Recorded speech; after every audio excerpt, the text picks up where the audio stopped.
ایک قوم، ایک امت ایسی ہے کہ جس نے اپنے رسول کو رد کیا اور اسے ہلاک نہیں کیا گیا۔ حضرت نوح کی قوم غرق، حضرت ہود کی قوم ختم، حضرت صالح کی قوم ختم، حضرت شعیب کی قوم ختم، آل فرعون ختم۔ یہود وہ امت ہے کہ معزول تو ہو گئی، جیسے ہی حضور آ گئے قرآن لے کر معزول ہو گئے۔ وہ جیسے کوئی ایک منصب ہے، اس منصب سے معزول کر دیے گئے، قتل نہیں کیا گیا، انہیں زندہ رکھا گیا۔ منصب تو اب قرآن آ گیا، محمد الرسول اللہ آ گئے صلی اللہ علیہ وسلم، اور کعبے کے گرد ایک نئی امت۔ وَكَذَلِكَ جَعَلْنَاكُمْ أُمَّةً وَسَطًا لِتَكُونُوا شُهَدَاءَ عَلَى النَّاسِ وَيَكُونَ الرَّسُولُ عَلَيْكُمْ شَهِيدًا۔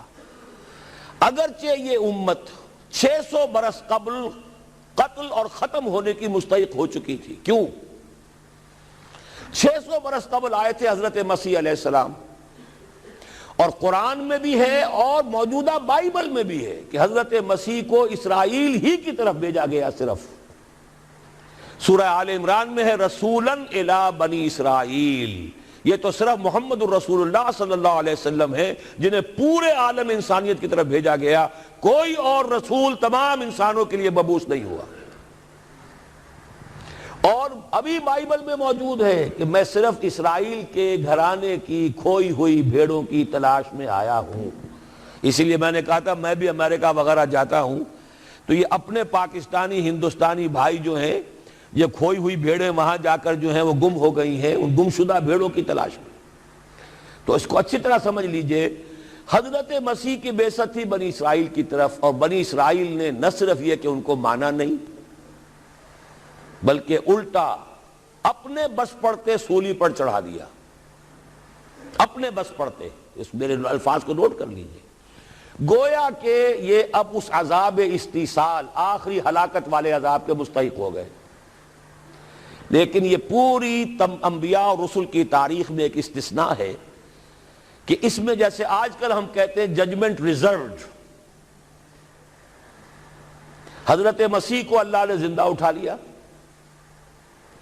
یہود کے اوپر لعنت تو کر دی، ختم نہیں کیا۔ سمجھ رہے ہیں میری بات کو؟ سن 70 سے ان پر عذاب آیا، حضرت مسیح سن 33 عیسوی میں اٹھائے گئے۔ سن 70 میں عذاب آ گیا ٹائٹس رومی کے ہاتھوں، وہ ہیکل سلیمانی بھی پھر دوبارہ گر گیا اور انہیں نکال دیا گیا ڈائسپورا سن 70 سے، لیکن ختم نہیں کیا گیا۔ یہ استثناء ہوا ہے۔ کیوں ہوا ہے؟ یہ بات پھر دوسری میری آج کی گفتگو میں بڑی کڑوی بات ہے، بہت کڑوی بات ہے۔ یہ جو دوسری امت جو جس سے کہ میں اور آپ ہیں، اور جو بہترین امت ہے، کنتم خیر امت، یہ جب طرز عمل وہی اختیار کرے گی جو یہودیوں نے کیا تھا، ان کو سزا ان ملعونوں کے ہاتھوں دلوائی جائے گی۔ بات سمجھ لیجئے میری۔ آپ کو معلوم ہے پھانسی کا پھندا کون ڈالتا ہے؟ چوڑا۔ اور ہندوستان میں مجھے بتایا مولانا امین حسن اصلاحی صاحب نے، وہ مشرقی یوپی سے ان کا تعلق ہے، اعظم گڑھ سے، کہ ہمارے علاقے میں یہ رواج تھا کہ اگر کوئی راجپوت شخص کوئی بہت گھناؤنا کوئی کام کرتا تھا تو اس کو جوتے لگواتے تھے چمار کے ہاتھوں۔ راجپوت کے سر پر راجپوت کا جوتا پڑا تو چلیے جوتا تو ہے، لیکن ہے تو راجپوت کا۔ لیکن جب راجپوت کے سر پر چمار کا جوتا پڑتا تھا، جسے انگریزی میں ہم کہتے ہیں to add insult to injury, ایک تو تکلیف ہو رہی ہے جوتے کی، اور ایک انسلٹ ہو رہی ہے کہ چمار کا جوتا ہے، تو یہ گویا کہ بدترین سزا ہو گئی۔ یہ امت جتنی اونچی ہے، جس کے رتبے ہیں سوا، اس کی سوا مشکل ہے، جس کا مقام بلند ہے اسی اعتبار سے ان کو پھر سزا بھی سخت ملتی ہے۔ صاف فرما دیا اللہ تعالیٰ نے سورہ احزاب میں، اے نبی کی بیویوں تم عام لوگوں کی طرح نہیں ہو، لستم کاحد من النساء، لستن کاحد من النساء، اگر تم نے کوئی غلط حرکت کی دوہرا عذاب ملے گا۔ اور بات صحیح ہے، جن کے رتبے ہیں سوا، ان کی سوا مشکل ہے۔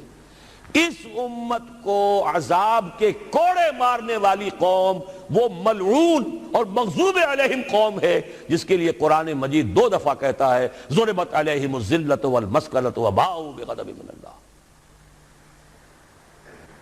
اور یہ کوڑے بہت زبردست شکل میں ابھی آنے والے ہیں.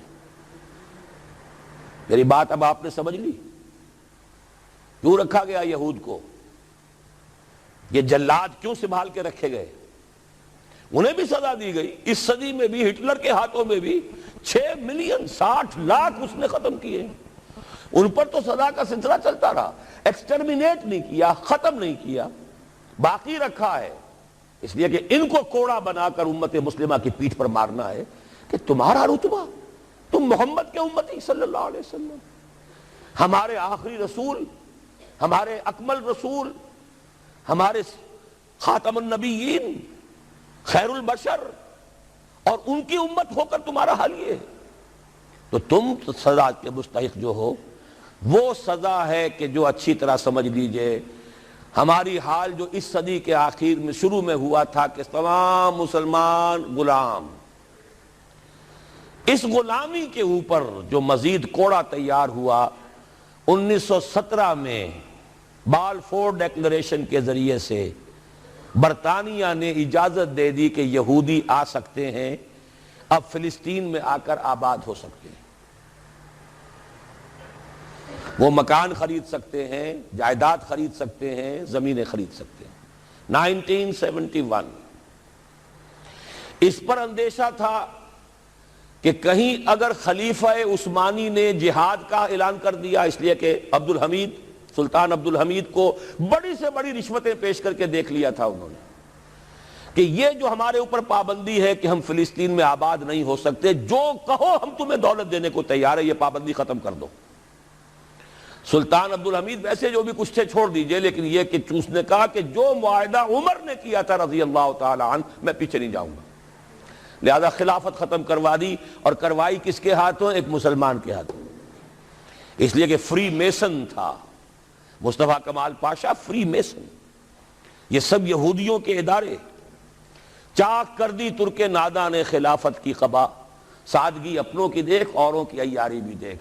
ہندوستان میں ہنگامہ چل رہا ہے، تحریک چل رہی ہے، مسلمان ہجرت کر رہے ہیں اور سب کچھ ہو رہا ہے، اور ہندو بھی شامل ہو رہے ہیں خلافت کی تحریک میں. لیکن اب مدعی سست گواہ چست. جب مصطفیٰ کمال نے خود ختم کر دی تو سب پانی پڑ گیا آگ کے اوپر. اب کیا بولیں، کس کو برا کہیں؟ اس کے بعد 1948 میں ان کی ریاست قائم ہو گئی اسرائیل. کتنے برس بعد؟ ریاست تو خیر اس وقت بھی ان کی نہیں تھی جبکہ ٹائٹس نے ختم کیا ہے، وہ تو بہت پہلے کی بات تھی. تقریباً 2000 سال بعد اسرائیل 1967 میں جنگ کروائی، اور یہ بالکل صدام کی طرح کا مسئلہ تھا. 1967 کی جنگ میں ایک سازش تھی. انہوں نے بطور مہرہ استعمال کیا جمال عبد الناصر کو، جس نے اچانک جو ہے ایلات کی بندرگاہ کو بلاک کر دیا. 1967 اس پر جھپٹا مارا ہے اسرائیل نے. ادھر سے سینائی لے لیا، ادھر سے گولان ہائٹس لے لیے، ادھر سے جو ہے West Bank of Jerusalem, West Bank of Jordan لے لیا. یہ 67 کی بات ہے. پھر عالم عرب میں ایک ملک ذرا نکلنے لگا تھا کہ شاید ایک کے پاس پیسہ بہت تھا، لیبیا کے پاس، وہ مدد کر سکتا تھا کسی مسلمان ملک کی کہ وہ ایٹم بم بنا لے. 2 ملک ایسے تھے، ایک غیر عرب، ایک عرب. عراقیوں کے پاس کچھ صلاحیت معلوم ہو رہی تھی کہ کچھ دانت شاید نکل آئیں، جیسے دودھ کے دانت ہوتے ہیں تو شاید ایٹمی دانت نکل آئیں. وہ بھرکس ان کا نکالا ہے. ایک دفعہ جا کر آپ کو یاد ہوگا ہوائی جہاز گئے اور سب کا تہس نہس کر کے آ گئے، اور وہ سخت جان قوم نکلی. انہوں نے پھر کچھ بنا لیا تو پھر وہی 100 دام جال، پھر وہ 100 دام جو ہے جال کی شکل بچھا کر، اور جو پھنسایا ہے تو اگلا پچھلا کھایا پیا سارا اگلوا لیا. نتیجہ کیا نکلا؟ جنگ خلیج کے بعد اب عالم عرب پورا کا پورا اسرائیل کے سامنے سرنگوں ہے. وہ شاہ حسن ہو یا شاہ حسین ہو،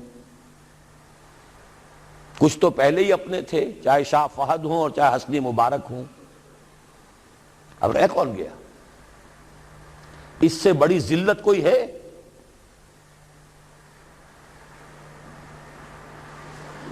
جن کے ساتھ ایک میز پر بیٹھنے کو تیار نہیں تھے، جن کے ساتھ گفتگو کو تیار نہیں تھے، اور بلا کر کہاں کھڑا کیا ہے؟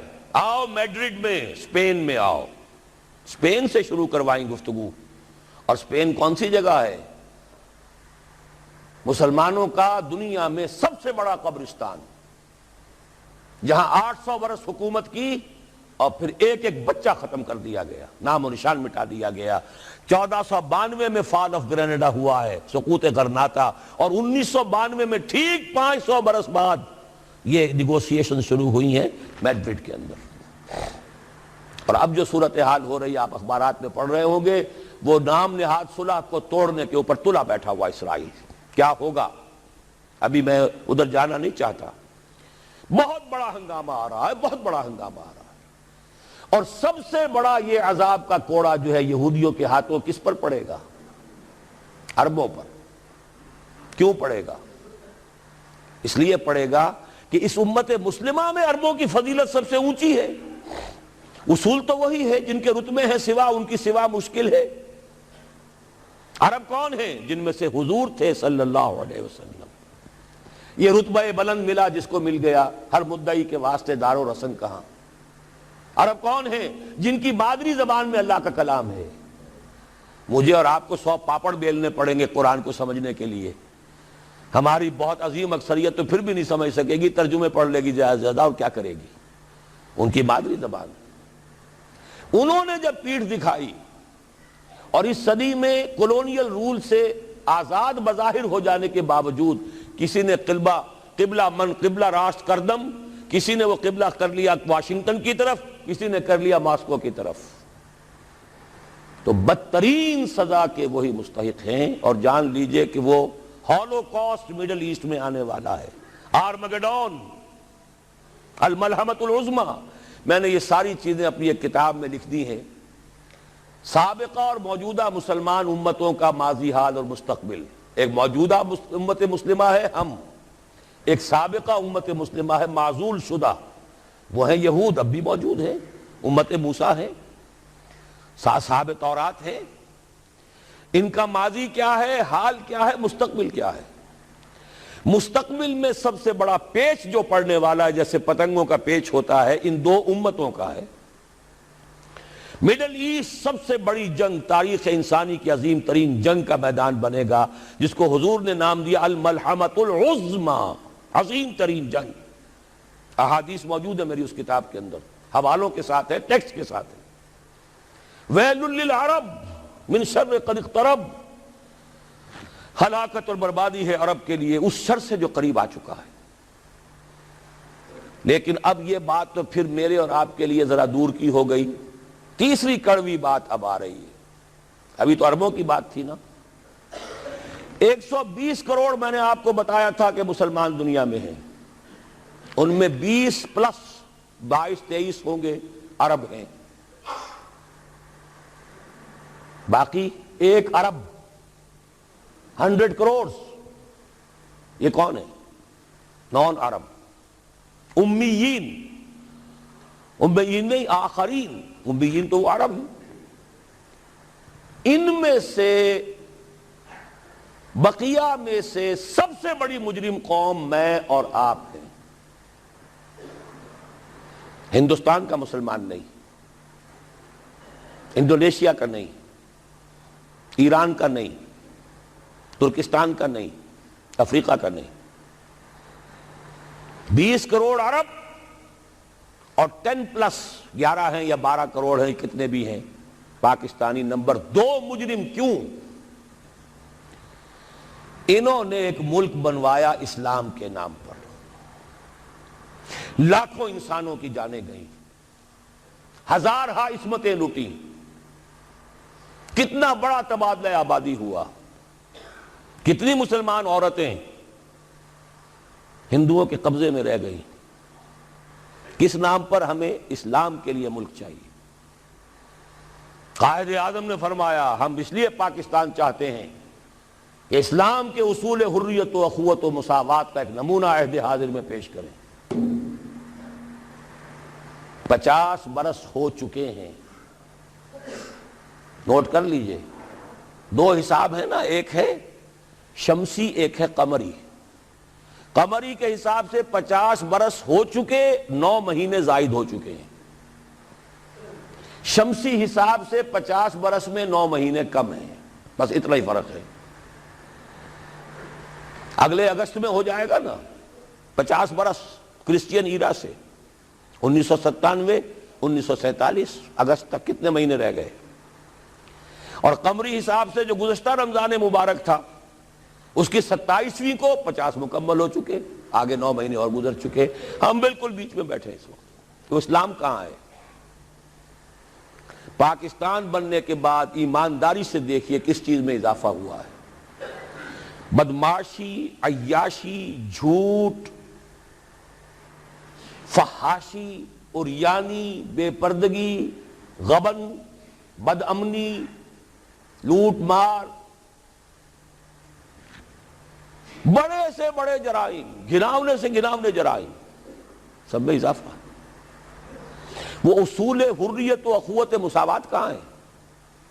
ساری معیشت سود پر، اللہ اور اس کے رسول کے خلاف اعلان جنگ۔ آج ہم IMF کی ایک اسامی ہے، کورٹ آف وارڈ ہے، کتنے کھل کر باتیں ہمارے وزراء کر رہے ہیں، ہمارے لیے کوئی اور چارہ کار ہے ہی نہیں۔ میں ابھی سکھر میں تھا، وہاں ایک مذاکرہ دیکھنے کا مجھے موقع مل گیا ٹی وی پر، صاف کہہ رہے تھے وہ دانشور، وہ تو ہمارے لیے کوئی اور چارہ کار نہیں، ہمارے لیے مفید یہی ہے جو کچھ ہو رہا ہے، IMF ہی ہمیں بچائے گا، اور واقعتاً بچائے گا۔ کیوں بچائے گا؟ آپ کے لیے نہیں بچائے گا، اپنے لیے بچائے گا۔ اسے آپ کے اندر سے اپنا خون نکالنا ہے، اگر مرنے دیں گے تو خون کہاں سے لیں گے؟ they will keep you، لیکن رکھیں گے اسی طریقے سے کہ خون کشید کرتے چلے جائیں، کبھی بجلی کا کرایہ، کبھی گاڑیوں کا کرایہ، کبھی اس کا کرایہ، کبھی اس کا کرایہ، کبھی اس کا ریٹ، کبھی اس کا ریٹ، کبھی ڈاک کے ریٹ، خون چوسنے کے لیے۔ یہ صورتحال جو ہے یہ ہماری آخر کس کی ہے؟ کس نے کیا یہ؟ کیا اللہ ظالم ہے؟ کیا ہم مجرم نہیں ہیں اس کے؟